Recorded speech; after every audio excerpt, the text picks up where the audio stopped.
Hello, everybody of the vinyl community. It's John here. Um, as the title suggests, this is an opportunity for me to empty my overflowing inbox and at least of jazz records. I've got quite a lot, and I haven't had a jazz showing for a while. And I want to try and get these shown, talked about a little bit, although I haven't done any research really as such. So you might need to fill in the gaps yourself. But I just want to show them and then file them away and make space for whatever may come my way towards the end of the year. So you probably can't hear it because my computer filters out background music for some reason. But while I'm talking, I'm listening to this. It's, I guess, it's a relatively normal jazz compilation album with tracks from various different jazz pieces. It's a record I've spun quite a lot. There's nothing sort of modern. It's all fairly sort of laid back. I think what they'd call lounge music in America, perhaps. But it's sort of it's nice. It's nice stuff. I like to play things like this on Sundays. Sets the mood. So there's my compilation that I'm listening to. Another record I'm going to show, just really to sort of say something quite interesting here. This is Duke Ellington. Now, yeah, I guess we often associate Duke Ellington with big band music, don't we? At least I do anyway. But he's obviously got, very varied discography, if you want to call it that. When I put this one on, it made me feel at home straight away, and I couldn't quite put my finger on what it was. But then, then I worked it out. First track on here is A Spoonful of Sugar, and playing saxophone on here is Johnny Hodges. And when I worked that out, I knew like instantly.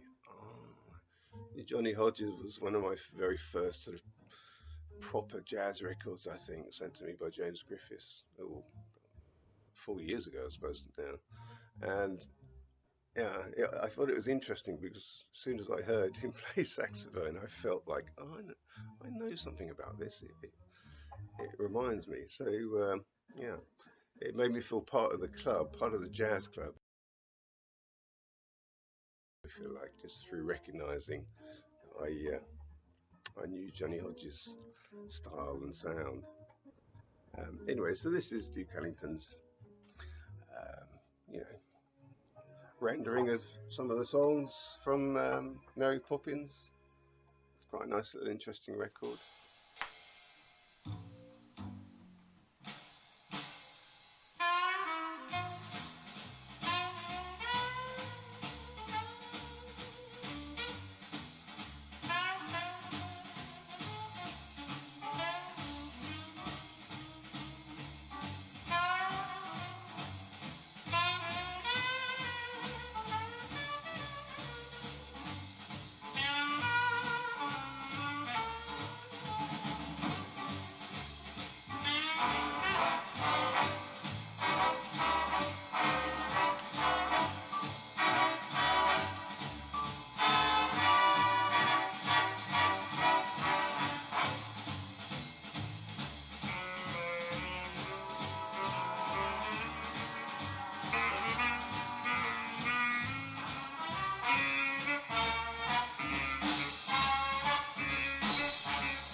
Talking of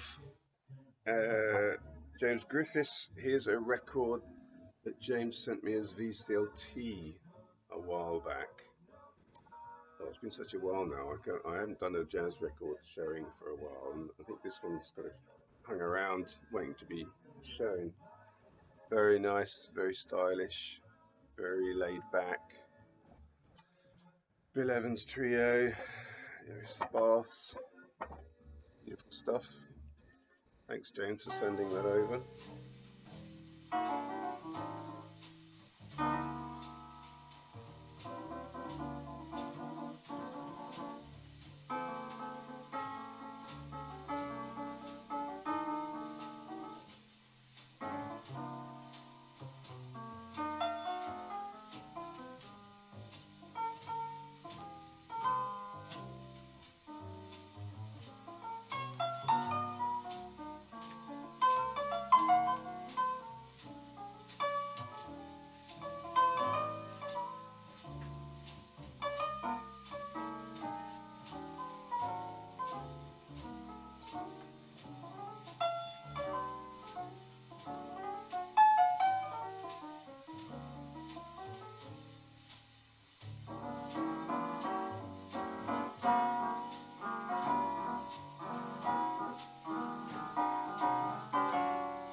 some other VCLT that I got this year from Scott Spinner, it's George, Scotland.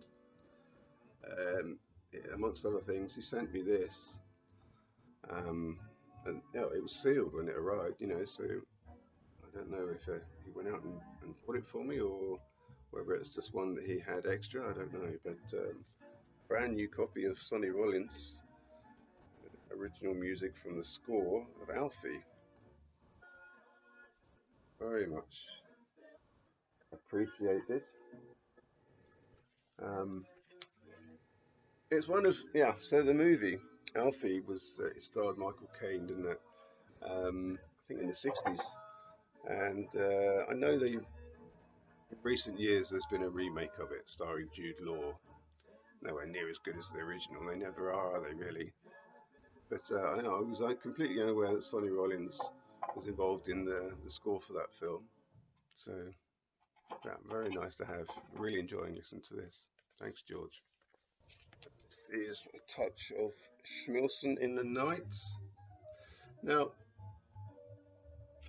yeah, I don't know much about Harry Nilsson. In fact, I was quite surprised when people were talking about him on the vinyl community. So,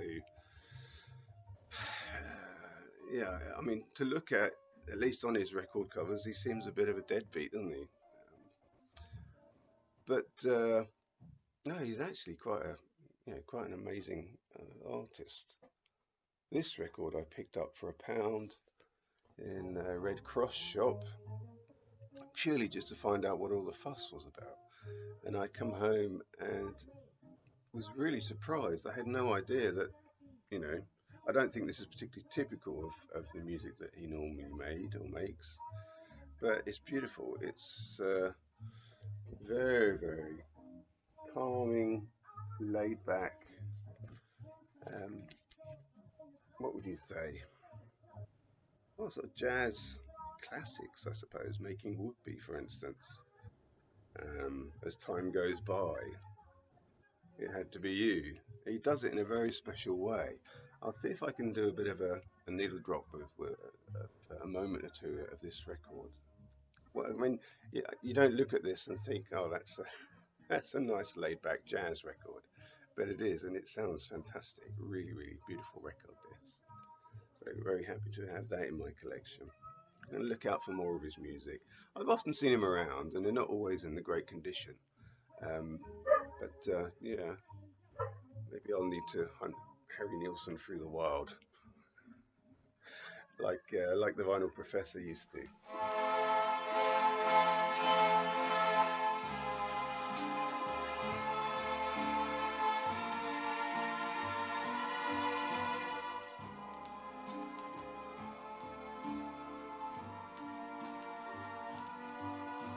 You must remember this.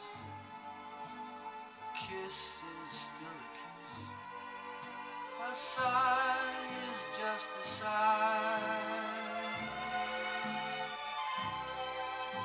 The fundamental things apply as time goes by.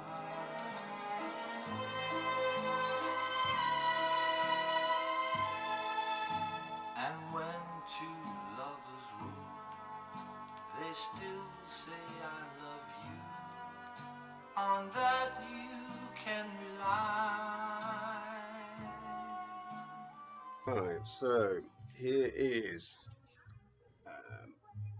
a film score to the movie Death Wish, and music composed, conducted, and performed by Herbie Hancock. This is really quite nice. It's got that tension in it that you would associate with the film. I don't know if anyone's ever seen this film, starring Charles Bronson. I haven't seen any of the Death Wish films recently, but I do know that they were quite brutal. They weren't comfortable films to watch. At least when I saw them would have been the early '80s when I was, a young teenager, and there were a lot of scenes that just were quite cruel and difficult to watch. But Well, the score music is lovely, really good. I'll definitely do a drop of this, just get a sense of what he's doing with the atmospheres there in the film.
And another similar record, although not exactly the same.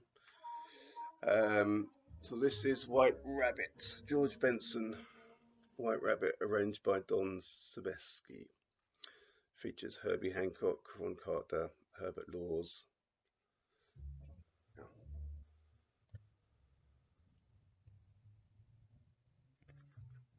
Gatefold.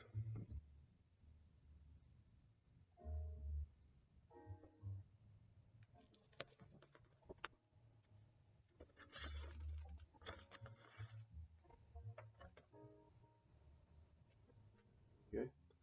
The label, CTI.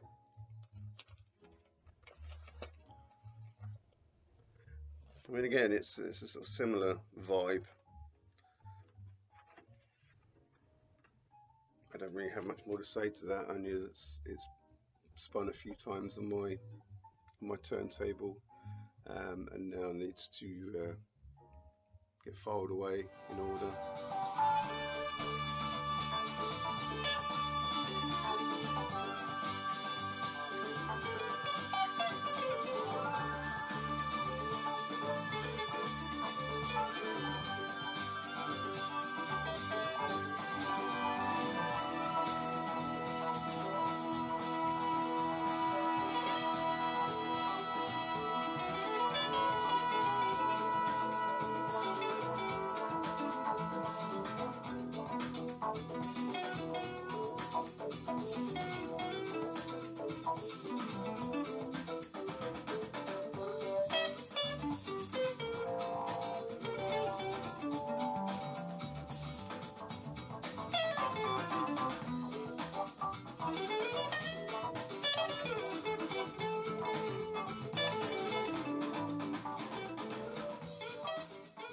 I'm just going to insert this here. There's a record that I intended to include in this batch. It just, yeah, I overlooked it, so I'm coming back to it now, and I want to push it in somewhere amongst these records.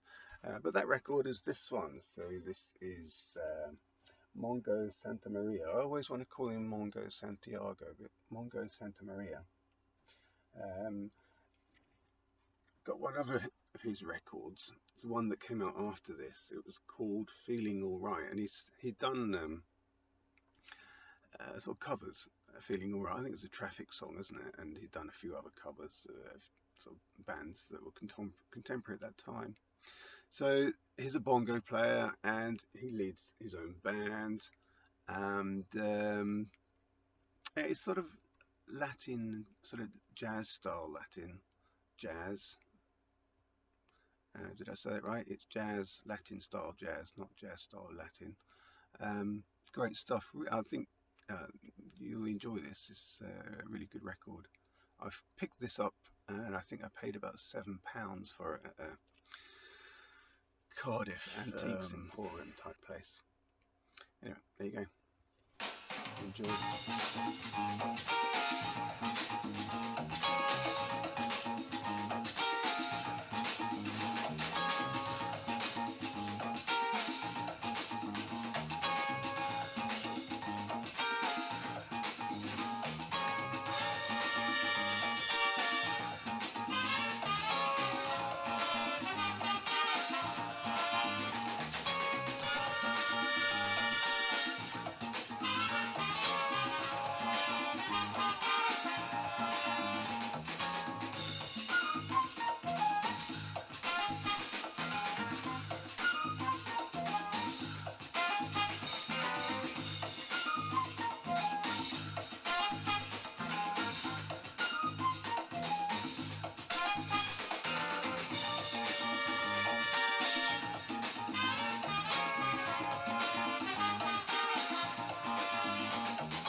show this record, The Train and the River, Jimmy Guthrie Trio, Jim Hall.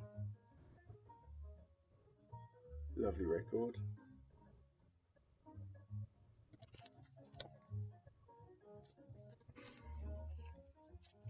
Don't even remember where I got this one from. Whether it's one that I picked up from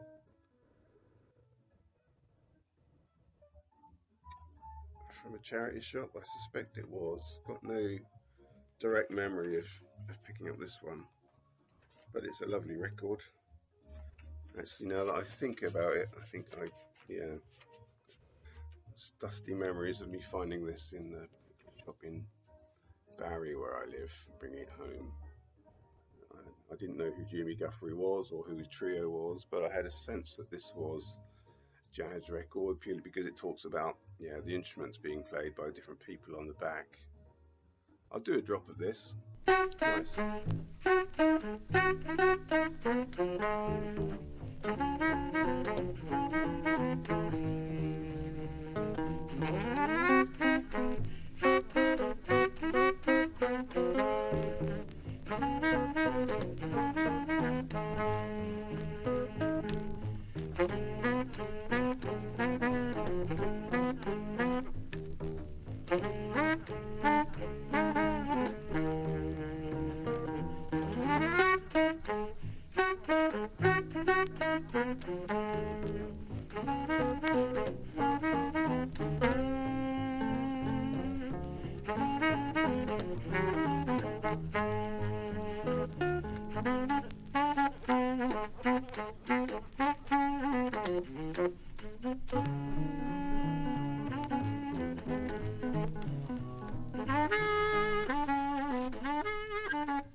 Now we're going to talk about some ladies.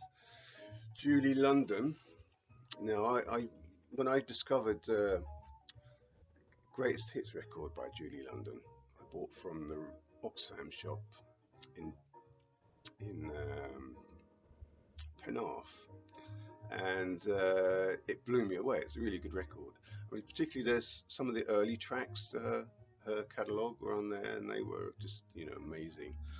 And since then, I've sort of wanted to try and collect as many of her records as I can. You see them occasionally; they pop up occasionally. If it's one that I haven't got and it pops up in the wild, then I'd grab it because they don't go for much. Strangely, because some of the music is very. Now, this is the last of her albums to actually chart. Everything that she released after this, and there were a few, no longer got into the charts. This is the last one, and I don't know. Maybe this is just me. If you are if you're a child of the 70s or perhaps late 60s, 70s, excuse me, Julie London in these latter photographs of her around about this time. So this came out in 1960, I think. She's starting to look a little bit like our memories of our mothers. At least that's the way I feel. My mum looked a bit like this when I was a small child. I don't suppose that has anything to do with anything other than the fact that she's no longer that's no, well, style. It doesn't seem the right word, but she no longer carries that that sense of I can't find the right word now. But she had a certain kind of special quality about her, and I think she doesn't carry that in the same way from this point and beyond. Um, and it seems to, I feel it in the music. That's my sense of it. It's quite a good record, but it's not it's not anywhere near the best of what I've heard of her do. And so I think from now on, I'm going to focus mainly on looking out for records of her years up until this point. There were a few come out after this, but I don't know if they're if they're a little bit sort of anything like this, then I probably wouldn't want to have it in my collection. But there you go, Julie London.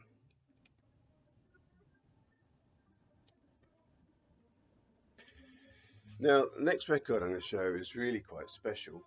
Um, I've really kind of got into this. So here it is. This is Peggy Lee, Black Coffee. Fantastic record. My dad, I can say, liked Peggy Lee. He wasn't an avid collector of music or anything. Uh, he had a shelf of a few CDs and cassettes and things.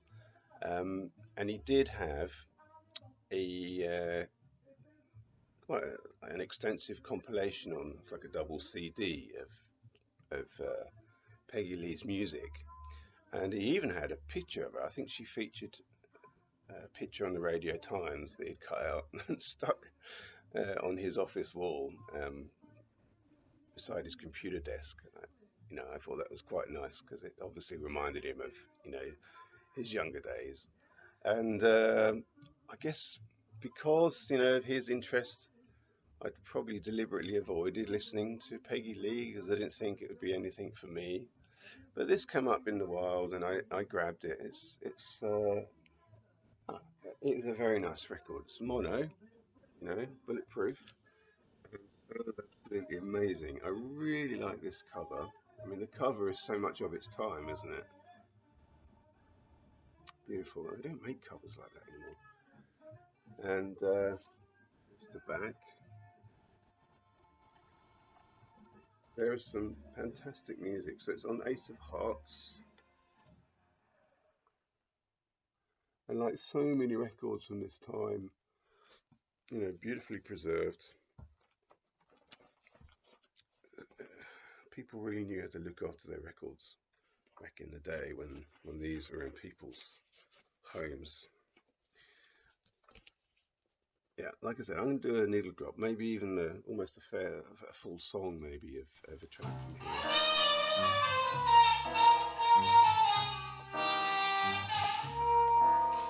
I'm feeling mighty lonesome, haven't slept a wink. I walk the floor and watch the door, and in between I drink black coffee. Love's a hand-me-down brew.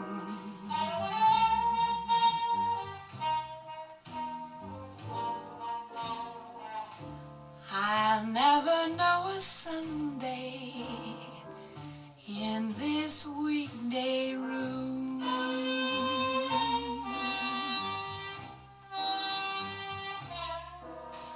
I'm talking to the shadows, 1 o'clock till 4, and Lord, how slow the moments go when all I do is pour black coffee.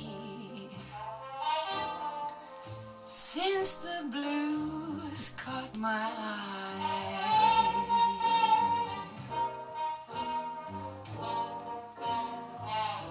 I'm hanging out on Monday, my Sunday dreams too dry. Now man is born to go a-lovin', a woman's born to weep and fret, to stay at home and tend her oven, and drown her past regrets in coffee and cigarettes. I'm mooning all the morning. I've really been enjoying this. Don't see much Peggy Lee in the wild, but I'm going to show you something now after this, which I picked up. Do you remember I spoke about um, going with this guy that had records in a lockup?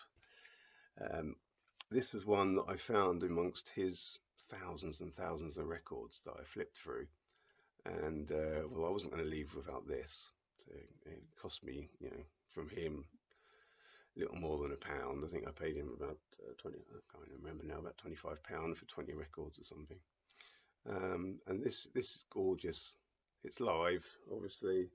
There's an incredible atmosphere on this record, and I've got a burgeoning interest in Peggy Lee's music. So this was very timely for me to find this when I did.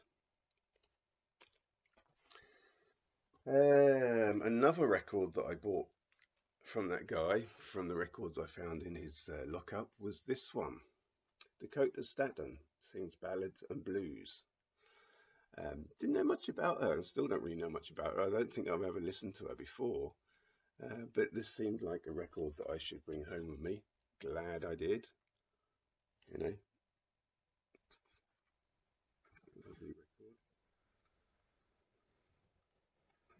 nicely preserved. WRC, the World Record Club.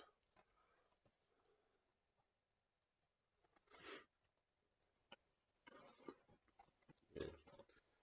I'll do a little needle drop of this too, because I think it's really worth hearing.